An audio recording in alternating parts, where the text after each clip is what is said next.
السلام علیکم ورحمۃ اللہ وبرکاتہ۔ دوستو بھائیو، طلاق کے واقعات ہمارے معاشرے میں بکثرت واقع ہوتے جا رہے ہیں۔ ہر ایک کو دوسرے کے ساتھ شکایت، اور ہر ایک آدمی طلاق کے لیے، شوہر بھی اور بیوی بھی۔ ہم اپنے معاشرے میں جائزہ لیں گے تو ہمیں پتہ چلے گا کہ بہت سارے لوگ اس عظیم رشتہ ازدواج کے باوجود اس کے عظیم فوائد کے اسے قائم رکھنے میں کامیاب نہیں ہو پاتے۔ طلاق کے واقعات بکثرت واقع ہو رہے ہیں اور رفتہ رفتہ بڑھتے ہی جا رہے ہیں۔ بسا اوقات معمولی باتوں پر نوبت طلاق تک پہنچ جاتی ہے اور ہنستا بستا گھر برباد ہو جاتا ہے۔ چھوٹی چھوٹی باتوں سے اجڑ گیا سمسار۔ تو آئیے سب سے پہلے یہ جاننے کی کوشش کرتے ہیں کہ آخر طلاق کے اسباب کیا ہیں اور کیوں اس طرح کے واقعات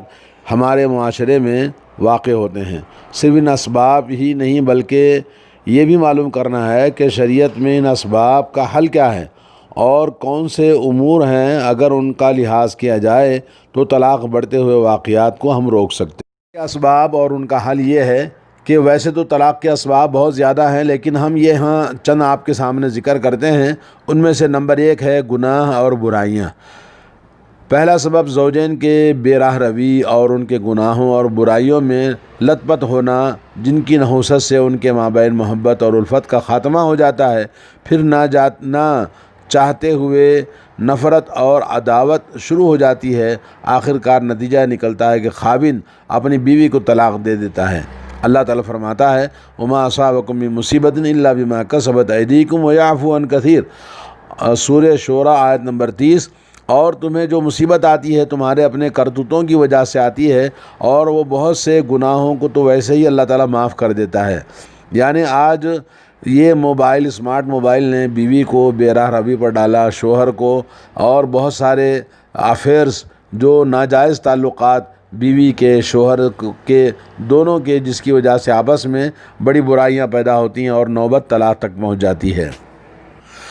طلاق ایک یقیناً بہت بڑی مصیبت ہے جس کی وجہ سے پورا خاندان برباد ہو جاتا ہے۔ اس کا حل یہ ہے کہ زوجین اللہ تعالیٰ کی نافرمانیوں، گناہوں اور برائیوں سے پرہیز کریں، اور اب تک جو گناہ کیے ہیں ان پر اللہ تعالیٰ سے سچی توبہ کریں، کیونکہ جب اللہ تبارک و تعالیٰ راضی ہو جائے گا تو زوجین بھی آپس میں ایک دوسرے کے لیے راضی ہو جائیں گے اور ان کی زندگی میں خوشیاں دوبارہ لوٹ کر آئیں گی۔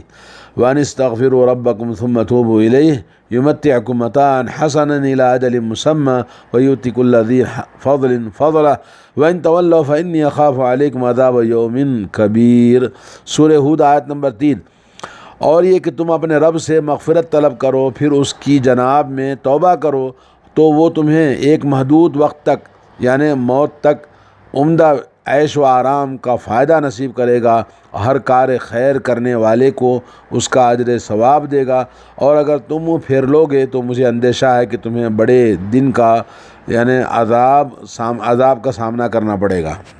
دوسرا سبب یہ ہے کہ شادی سے پہلے ہونے والی بیوی کو نہ دیکھنا، جانچ پڑتال نہ کرنا۔ ہم کچھ باتوں پر لڑکی والوں کے اعتماد کر لیتے ہیں اور گھر والے سمجھتے ہیں کہ جو واقعی وہ کہہ رہے ہیں تو وہ بالکل سچ ہے، لیکن بعد میں شادی کے پتہ چلتا ہے کہ وہ جو کچھ بتایا گیا تھا وہ صحیح نہیں تھا۔ تو اس لیے ضروری ہے کہ اس کا حل یہ کہ شادی سے پہلے اپنی بیوی کو دیکھ لینے اور اس کے گھر والوں کے بارے میں اچھی معلومات حاصل کر لیں، اور لڑکی کے بارے میں جو کچھ بتایا گیا ہے وہ بھی اچھی طرح سے اس کو جانچ پڑتال کر لینا چاہیے۔ نبی کریم صلی اللہ علیہ وسلم سے حضرت مغیرہ بن شعبہ رضی اللہ تعالیٰ عنہ بیان کرتے ہیں، انہوں نے ایک عورت سے شادی کرنے کا ارادہ کیا تو رسول اللہ صلی اللہ علیہ وسلم کی خدمت میں حاضر ہوئے اور انہیں اس سے آگاہ کیا، تو آپ صلی اللہ علیہ وسلم نے فرمایا اذهب فانظر الیہا فانه اجدر ان یدوم بینکما ان یود بینکما۔ تم جاؤ اور اس کو دیکھ لو، کیونکہ اس طرح تمہارے درمیان محبت اور زیادہ بڑھ جائے گی۔ چنانچہ وہ گئے اور اس عورت کے والدین کو آگاہ کیا اس سے کہ وہ شادی کے خواہشمند ہیں۔ رسول اللہ صلی اللہ علیہ وسلم کے حکم کے بارے میں بھی انہیں بتا دیا، تو ایسے محسوس ہوا کہ جیسے انہیں یہ بات بری لگی ہے، لیکن وہ عورت سن رہی تھی۔ اس نے کہا اگر رسول اللہ صلی اللہ علیہ وسلم نے آپ کو دیکھنے کا حکم دیا ہے، تم ضرور مجھے دیکھو، پھر تمہیں قسم دیتی ہوں کہ تم مجھے دیکھو۔ حضرت مغیرہ کہتے ہیں کہ میں نے اسے دیکھا، پھر اس سے شادی کر لی تو میرے اور اس کے درمیان بڑی محبت پیدا ہو گئی۔ ابن ماجہ اور ترمذی کی حدیث ہے، شیخ البانی نے صحیح کہا ہے۔ تیسرا سبب طلاق کا یہ ہے کہ شکوک و شبہات اور بدگمانیاں، آپس میں غلط فہمیاں، کیونکہ اللہ رب العالمین نے اس سے منع کیا ہے، یا ایھا الذین آمنوا اجتنبوا کثیرا من الظن ان بعض الظن اثم ولا تجسسوا ولا یغتب بعضکم بعضا۔ اے ایمان والو، تم زیادہ بدگمان کرنے سے بچو، کیونکہ بعض گمان گناہ ہے، اور جاسوسی نہ کیا کرو۔ اور نبی علیہ الصلوۃ والسلام نے فرمایا ایاکم الظن فإن الظن اکذب الحدیث ولا تحسسوا ولا تجسسوا۔ بخاری مسلم کی حدیث ہے، تم بدگمانی کرنے سے بچو کیونکہ یہ سب سے بڑی جھوٹ بات ہے، اور تم چوری چھپے کسی کے بات نہ سنا کرو اور نہ ہی ایک دوسرے کی عیب تلاش کیا کرو۔ تو اس طرح سے آدمی اپنی بیوی کے پیچھے پڑ جاتا ہے اور بیوی شوہر کے پیچھے پڑ جاتی ہے، تو اس سے آپس میں نفرتیں اور بدگمانیاں اور برائیاں پیدا ہوتی ہیں اور نوبت طلاق تک پہنچ جاتی ہے۔ کے بارے میں کبھی گھر والے اس کو غلط شکایت شوہر کو بتاتے ہیں، جیسے ساس ہے یا کہ کچھ لوگ ہیں باہر کے، یا اسی طرح سے شوہر کے بارے میں کچھ لوگ بیوی کو غلط باتیں بتاتے ہیں، اس سے بھی بڑے خاندان کے اندر دراڑ پڑتا ہے اور محبتیں ختم ہو جاتی ہیں اور بدگمانیاں بڑھنے لگتی ہیں۔ اس لیے ایک دوسرے کے بارے میں کوئی بھی غلط بات، غلط فہمی پیدا کرنا گناہ ہے۔ اور اسی طرح سے نمبر 4 طلاق کا سبب غیرت میں افراط اور تفریط، یعنی مومن بڑا غیرت مند ہوتا ہے۔ رسول اللہ صلی اللہ علیہ وسلم نے فرمایا المومن یغار واللہ اشد غیرا، صحیح مسلم کی حدیث ہے، مومن بڑا غیرت مند ہوتا ہے اور اللہ تعالیٰ اس سے بھی زیادہ غیرت مند ہوتے ہیں۔ موجودہ دور میں ماڈرن لائف کے نام سے بہت سارے لوگ اپنی بیوی کو آزادی دیتے ہیں۔ شروع میں تو وہ غیر محرم غیر مردوں سے ان کا تعلقات، چاٹنگ یا ملنا جھلنا، یا کسی کا غیر مردوں کا، غیر محرم لوگوں کا اپنے گھروں میں آنے پر آزادی دینا، اس سے بھی بڑا مشکل ہو جاتا ہے اور طلاق کی نوبت پہنچ جاتی ہے۔ اگر مرد میں بالکل ہی غیرت نہ ہو تو اسے بیوی کے لیے بڑا غیرت مند ہونا ضروری ہے، کیونکہ اس سے نوبت یہی کہ جیسا کہ اخلاقی بے راہ روی اور برائیاں اس طرح پھیل جاتی ہیں دونوں میں کہ آخر کار نوبت طلاق تک پہنچتی ہے۔ اور نمبر 5 ہے مردانگی کا بے جا اظہار اور بدسلوکی کا مظاہرہ، کہ اللہ تعالیٰ کا کلام بعض مرد جانتے ہیں، الرجال قوامون علی النساء، مرد عورتوں پر حاکم ہیں، تو اس سے رسول اللہ صلی اللہ علیہ وسلم نے فرمایا کہ ناقصات العقل، عورتیں ناقصات العقل ہوتے، عقل میں کمزور ہوتی ہیں۔ تو مردوں کا ظلم و استبداد کہ وہ اپنے آپ کو حاکم اور بڑا ہی عقل مند سمجھتا ہے، اور بیوی کی کسی بھی چیز کو ماننا تو دور کی بات ہے، اس کی رائے کے قابل بھی نہیں سمجھتا، اور نہ ہی اس سے کسی بات میں معاملے میں بات کرتا ہے، بلکہ ہمیشہ جب دیکھو تو جھڑکی دینا اور تانے دینا اور اس کے ساتھ برائی کا سلوک کرنا، کبھی ہاتھ اٹھاتا ہے زبردستی مار پیٹ کرنا، اور اس طرح مختلف نہ جانے کتنے بڑے ظلم کرتا ہے۔ تو اس کا حل یہ کہ مرد بے شک عورتوں پر حاکم ہے اور خواتین بے شک کم عقل ہیں، لیکن اس کا یہ مطلب ہرگز نہیں ہے کہ انہیں حقیر سمجھتے ہوئے ان سے بدسلوکی کی جائے اور گھریلو معاملات میں ان کی رائے کو نظر انداز کیا جائے۔ اس کے برعکس اسے حسن سلوک اور اچھے انداز پر یعنی گھر کے ماحول کو بنائے۔ وعاشروہن بالمعروف، سورہ نساء آیت نمبر 19، اور ان کے ساتھ بھلے طریقے سے زندگی بسر کرو، اللہ نے حکم دیا۔ اور رسول اللہ صلی اللہ علیہ وسلم نے فرمایا اکمل المؤمنین ایمانا احسنہم خلقا وخیارکم خیارکم لنسائہم۔ ترمذی کے اندر حدیث ہے، صحیح حدیث ہے، کہ مومنوں میں سب سے کامل ایمان والا شخص وہ ہے جو ان میں سب سے اچھے اخلاق کا حامل ہو، اور ان میں تم میں بہترین، سب سے بہتر شخص وہ ہے جو اپنی عورتوں کے حق میں بہتر ہو، اور میں اپنی عورتوں کے لیے بہتر سلوک کرتا ہوں، نبی علیہ الصلوۃ والسلام نے فرمایا۔ نمبر 6، بعض عورتیں اپنے شوہر کی نافرمانی کرتی ہیں، ان کی پرواہ نہیں کرتی ہیں، ان کی خدمت میں کوتاہی کرتی ہیں، اور ان کے حکم کی تعمیل میں اور اپنی زندگی کو اپنا ایک الگ رویہ اختیار کرتی ہیں، اور ان کے شوہر کو اللہ کے حکم کے مطابق کہ اطاعت کرنا ضروری ہے، اور اس کا حل یہی ہے کہ عورت کی نافرمانی اپنی ختم کر دے، اپنی انا کو مٹا دے۔ عورتوں کو یہ بات تسلیم کرنی چاہیے کہ اللہ تعالیٰ نے مردوں کو ان پر حاکم بنایا ہے، اور جہاں اللہ تعالیٰ نے ان کے حقوق کا ذکر کیا اور وہاں یہ بھی فرمایا ہے للرجال علیہن درجہ، مردوں کو عورتوں پر اللہ نے فوقیت دی ہے۔ نبی علیہ الصلوۃ والسلام نے فرمایا کہ التی تسرہ اذا نظر، یعنی سورہ نسائی میں حدیث ہے کہ وہ جو کہ اسے خاوند خوش کر دے جب اسے دیکھے، اور اس کی فرمانبرداری کرے جب وہ اسے حکم دے، اور اپنے نفس اور مال میں شوہر کی خلاف ورزی نہ کرے، بائیں طور کے جو شوہر کی ناپسند ہو وہ بھی ناپسند کرے، اور جو شوہر پسند کرتا ہے اس کو پسند کرے۔ اور خاوند کی نافرمانی کرنا اتنا بڑا گناہ ہے کہ اس کی وجہ سے نافرمان بیوی کی نماز تک قبول نہیں ہوتی۔ رسول اللہ صلی اللہ علیہ وسلم نے فرمایا اثنان لا تجاوز صلاتهما رؤوسهما، دو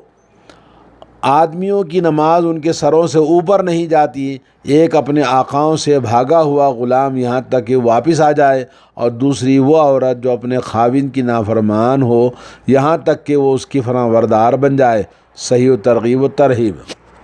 نمبر 7، اسباب طلاق میں سے بے انتہا ملامت کرنے والی، شدید تنقید کرنے والی بعض عورتیں ایسی ہوتی ہیں یا مرد ہوتے ہیں، آپس میں اس طرح ایک دوسرے پر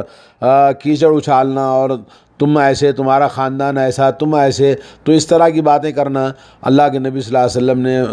ہمیں منع کیا ہے، لا یفرق مؤمن مؤمنہ ان کرہ منہا خلقا رضی منہا آخر، کوئی مومن اپنی مومنہ بیوی سے بغض نہ رکھے۔ اگر اس کی کوئی چیز، آپ کو کوئی عادت اس کی ناپسند لگتی ہو تو کوئی دوسری عادت ہوگی جو اس سے پسند آ جائے گی۔ صحیح مسلم کی حدیث ہے، اور اللہ رب العالمین نے بھی قرآن نے حکم دیا ہے فَإِن كَرِهْتُمُوهُنَّ فَعَسَىٰ أَن تَكْرَهُوا شَيْئًا وَيَجْعَلَ اللَّهُ فِيهِ خَيْرًا كَثِيرًا، اگر تمہیں ناپسندید ہو تو ہو سکتا ہے کہ کوئی چیز تمہیں پسند آ جائے، تو ناگوار کوئی کبھی ناگوار لگتا ہے تو کوئی چیز دوسری ناگوار لگتی ہے، یعنی اچھی لگتی ہے، مگر اللہ تعالیٰ نے اس میں بہت بھلائی رکھی ہے کہ آدمی ایک دوسرے کے لیے صبر کرے، برداشت کرے، جی یہ بہت ضروری ہے، ورنہ نوبت طلاق تک پہنچ جاتی ہے۔ اور اسی طرح سے نمبر 8 یہ کہ خرچ کرنے میں بے اعتدالی، کبھی افراد اور تفرید ہوتی ہے، کبھی شوہر بڑا کنجوس اور بخیل ہوتا ہے، اور کبھی اتنا سخی ہوتا ہے کہ وہ مقروض ہو جاتا ہے۔ اللہ نے فرمایا والذین اذا انفقوا لم یسرفوا ولم یقتروا وکان بین ذلک قواما، سورۃ فرقان آیت نمبر 70 پر 7۔ اور جب وہ خرچ کرتے ہیں تو نہ فضول خرچی کرتے ہیں اور نہ بخیلی سے کام لیتے ہیں، بلکہ ان دونوں کے درمیان وہ گزر اوقات کرتے ہیں، یعنی اعتدال ہونا چاہیے۔ اور اللہ کے نبی نے فرمایا کفا بالمرء اثما ان یضیع من یقوت، کسی انسان کو یہی گناہ کافی ہے کہ وہ اسے ضائع کر دے جس کی غذا وغیرہ کی ذمہ داری اس کے اوپر سونپی گئی ہے۔ یعنی آدمی زبردستی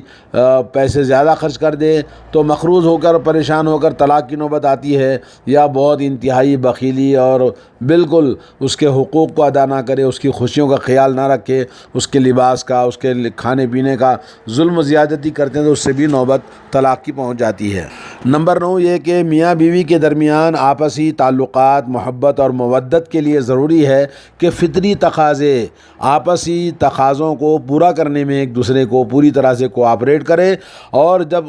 مرد اپنی بیوی کو بستر پر بلائے اور انکار کر دے تو پھر اس پر ناراضگی کی حالت میں رات گزار دے تو فرشتے صبح ہونے تک اس پر لعنت بھیجتے رہتے ہیں۔ اور بہت ساری عورتیں ایسی ہیں، اور اس کے برعکس مرد بھی کبھی اپنے